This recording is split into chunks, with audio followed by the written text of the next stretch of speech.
તમારી સાથે શેર કરીશ મેથીની કઢી સાથે જીરા રાઈસની રેસીપી।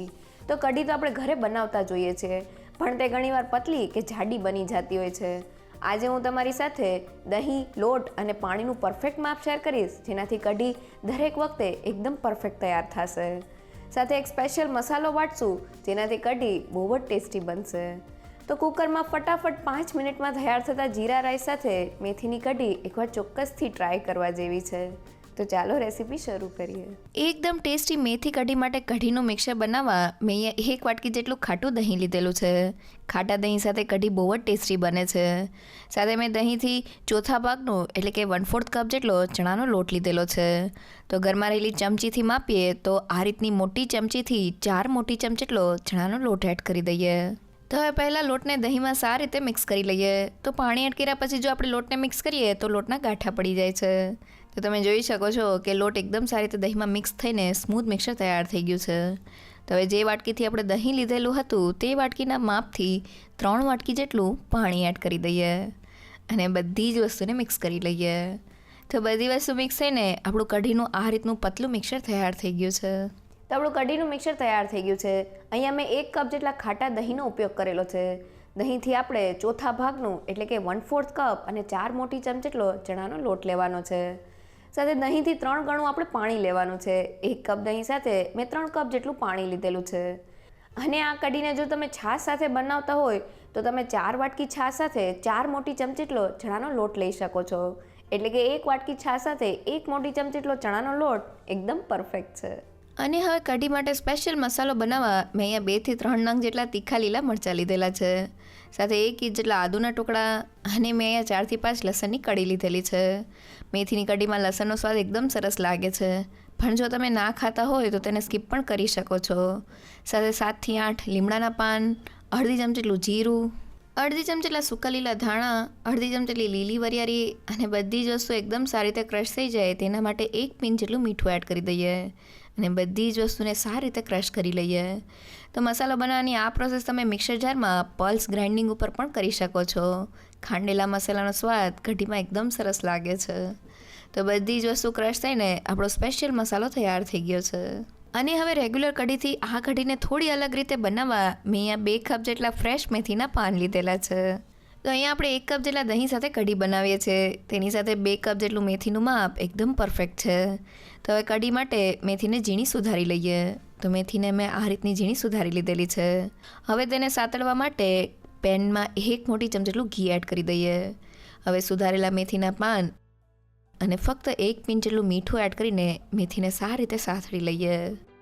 તો લગભગ 2 થી 3 મિનિટમાં જ આપણી મેથી એકદમ સારી રીતે સતરાઈને સોફ્ટ થઈ ગઈ છે। તો હવે તેને પ્લેટમાં કાઢી લઈએ। તો મેં મેથીના પાનને સાતળી દીધેલા છે। મેથીના પાનને કૂક થતાં એકદમ ઓછો સમય લાગે છે, એટલે કઢી બનાવતા પહેલાં આ રીતના પાનને થોડા સાતળવાથી તેનો એકદમ સરસ ગ્રીન કલર કઢીમાં જળવાઈ રહે છે, સાથે તેની કડવાશ પણ ઓછી થઈ જાય છે। અને હવે કઢી વઘારવા પેનમાં 2 મોટી ચમચી જેટલું ઘી એડ કરી દઈએ। તમે તેની જગ્યાએ તેલનો ઉપયોગ પણ કરી શકો છો, પણ ઘી સાથે કઢીનો વઘાર એકદમ ટેસ્ટી લાગે છે। હવે તેમાં 1 ચમચી જેટલી રાઈ, 1 ચમચી જેટલું જીરું અને મેં અહીંયા 7 થી 8 મેથીના દાણા લીધેલા છે। થોડા મેથીના દાણા કઢીના વઘારમાં બહુ જ સરસ લાગે છે। સાથે 1 ઇંચ જેટલો તજનો ટુકડો, 4 લવિંગ, 4 થી 5 લીમડાના પાન અને 1 પિંચ જેટલી હિંગ એડ કરીને વઘારને સારી રીતે સાતળી લઈએ। તો આપણો વઘાર સારી રીતે સતળાઈ ગયો છે। હવે મેં અહીંયા અડધા કપ જેટલું પાણી લીધેલું છે, તેમાં ફક્ત 1/4 ટીસ્પૂન જેટલો હળદર પાવડર એડ કરી દઈએ। હવે પાણીને વઘારમાં એડ કરીને તેમાં એક બોઇલ આવવા દઈએ। તો લગભગ 2 મિનિટમાં જ આપણું પાણી સારી રીતે ઉકળવા લાગ્યું છે। હવે કઢીના મિક્સરને પેનમાં એડ કરી દઈએ અને શરૂઆતમાં મીડિયમ ગેસની ફ્લેમ પર તેને થોડી વાર હલાવતા જઈને તેમાં એક બોઇલ આવવા દઈએ। તો વઘારમાં હળદરવાળું પાણી એડ કરવાથી હળદરનો કાચો સ્વાદ વયો જાય છે અને કઢીનો કલર એકદમ સરસ આવે છે। સાથે પાણી ગરમ થઈને ટેમ્પરેચરને મેન્ટેન કરે છે, જેનાથી આપણે કઢીનું મિક્સર જ્યારે પેનમાં એડ કરીએ છીએ ત્યારે તે જરા પણ ફાટતું નથી। તો 2 થી 3 મિનિટમાં જ આપણું કઢીનું મિક્સર ઉકળવા લાગ્યું છે। મિક્સર આ રીતના ઉકળવા લાગે એટલે તેમાં વાટેલો મસાલો એડ કરી દઈએ અને તેને સારી રીતે મિક્સ કરી લઈએ। અને હવે ગેસની ફ્લેમ મીડિયમ કરીને કઢીને 10 થી 12 મિનિટ માટે ઉકળવા દઈએ। તો આપણી કઢી જ્યારે મસાલા સાથે ઉકળશે ત્યારે તે બહુ જ ટેસ્ટી બનશે। તો લગભગ 10 થી 12 મિનિટ જેવું થઈ ગયું છે અને કઢી એકદમ સારી રીતે ઉકળી ગઈ છે। કઢીનું મિક્સર પહેલાં કરતાં ઓછું થઈ ગયું છે અને તે ઘટ પણ થઈ ગયું છે। તો હવે આ સમયે આપણી સાતરેલી મેથીને એડ કરી દઈએ. સાથે કઢીને ખાટો મીઠો સ્વાદ દેવા માટે મેં અહીંયા 1.5 મોટી ચમચી જેટલો ગોળ લીધેલો છે. તમે તેની જગ્યાએ ખાંડનો ઉપયોગ પણ કરી શકો છો. સાથે સ્વાદ પ્રમાણે મીઠું એડ કરીને બધી જ વસ્તુને મિક્સ કરી લઈએ. તો કઢી બરાબર ઉકળી જાય પછી જ આપણે તેમાં ગોળ અને મીઠું એડ કરવાનું છે, જેથી આપણી કઢી જરા પણ ફાટે નહીં. અને હવે મેથી સાથે કઢીને થોડી વાર માટે ઉકાળી લઈએ, જેથી મેથીની એકદમ સરસ ફ્લેવર આપણી કઢીમાં આવી જાય. તો લગભગ 5 થી 6 મિનિટ જેવું થઈ ગયું છે અને કઢી એકદમ સારી રીતે ઉકળી ગઈ છે અને તેની કન્સિસ્ટન્સી પહેલાં કરતાં ઘટ થઈ ગઈ છે. તો હવે કઢી ઉપર એક સ્પેશિયલ તડકો કરી લઈએ. તો તડકા પેનમાં 1 મોટી ચમચી જેટલું ઘી, અડધી ચમચી જેટલું જીરું અને 2 સૂકા લાલ મરચાં એડ કરી દઈએ. તો જીરું સારી રીતે કકડી ગયું છે. હવે તડકાને લઈ લઈએ અને કઢીમાં એડ કરતાં પહેલાં તેમાં અડધી ચમચી જેટલું કશ્મીરી લાલ મરચું પાવડર એડ કરી દઈએ અને તેને કઢીમાં એડ કરી દઈએ. હવે તેને મિક્સ કર્યા વગર ઢાંકણને બંધ કરી દઈએ, જેથી તડકાની એકદમ સરસ ફ્લેવર આપણી કઢીમાં આવી જાય. તો લગભગ 2 મિનિટ પછી ઢાંકણને ખોલી લઈએ અને તડકાને કઢીમાં સારી રીતે મિક્સ કરી લઈએ. અને હવે તૈયાર થયેલી કઢી ઉપર થોડા કોથમીરના પાન સ્પ્રિંકલ કરી લઈએ. તો આપણી એકદમ ટેસ્ટી મેથીની કઢી તૈયાર થઈ ગઈ છે. તૈયાર થયેલી કઢી ઉપર એક સ્પેશિયલ તડકો એડ કરવાથી કઢી સ્વાદમાં બહુ જ ટેસ્ટી બને છે.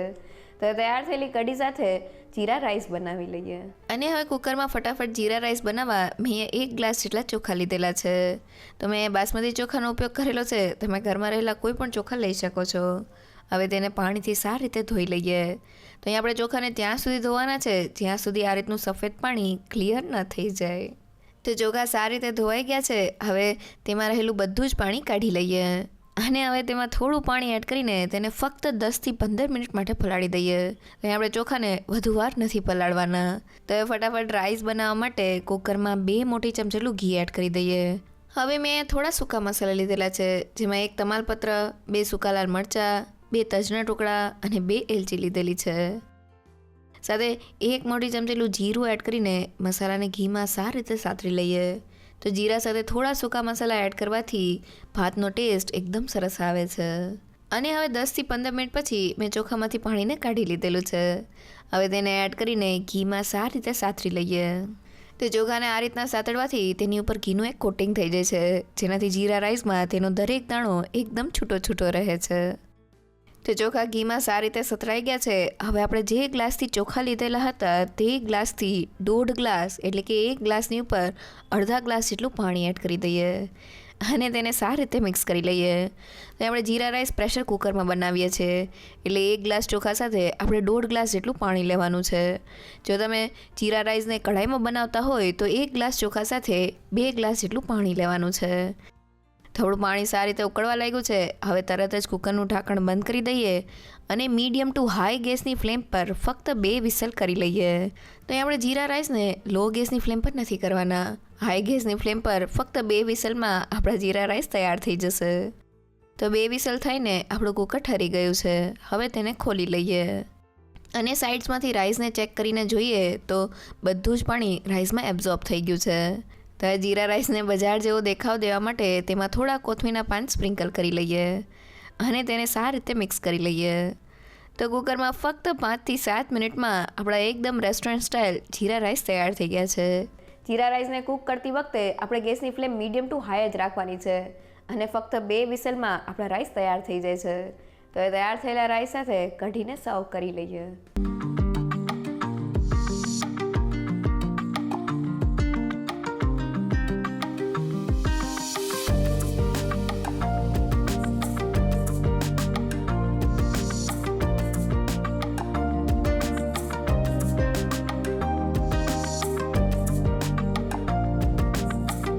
જમવામાં કંઈક ઝટપટ બનાવવું હોય તો એક સરખી કઢીથી કંઈક અલગ મેથીની કઢી સાથે જીરા રાઈસ ઘરે બનાવવા માટે લખેલી રેસીપી જોતી હોય તો મેં વેબસાઇટની લિંક ડિસ્ક્રિપ્શન બોક્સમાં આપેલી છે.